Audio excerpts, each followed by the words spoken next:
Red breaking ని చూస్తున్నాం. రోహిత్ వేముల తల్లి రాధిక వేముల ముఖ్యమంత్రి రేవంత్ రెడ్డిని కలిశారు.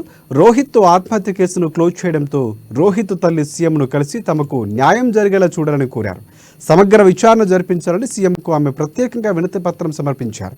ఈ కేసును రీఓపెన్ చేశామని, కేసు పునర్విచారణ చేపట్టి న్యాయం జరిగేలా చూస్తామని సీఎం హామీ ఇచ్చారు. కేసును రీఓపెన్ చేసినందుకు రాధిక వేముల సీఎం రేవంత్ రెడ్డికి ప్రత్యేకంగా కృతజ్ఞతలు తెలిపారు. కాగా 2016లో రోహిత్ వేముల ఎస్సీ కాదని ఫేక్ సర్టిఫికేట్ కారణంతోనే ఆత్మహత్య చేసుకుని ఉంటాడని ఈ కేసును క్లోజ్ చేసింది కోర్టు.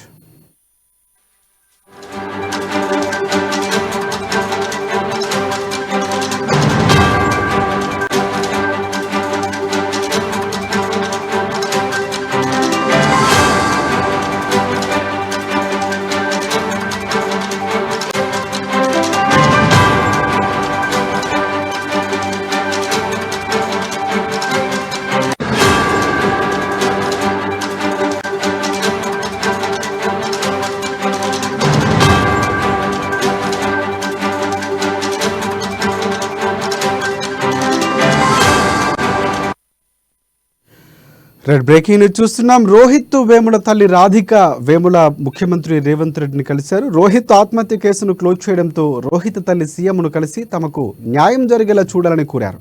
సమగ్ర విచారణ జరిపించాలని సీఎంకు వినతి పత్రాన్ని సమర్పించారు. ఇక ఈ కేసును రీఓపెన్ చేశామని, కేసు పునర్విచారణ చేపట్టి న్యాయం జరిగేలా చూస్తామని సీఎం రేవంత్ రెడ్డి హామీ ఇచ్చారు. కేసును రీఓపెన్ చేసినందుకు రాధిక వేముల సీఎం రేవంత్ రెడ్డికి కృతజ్ఞతలు తెలిపారు.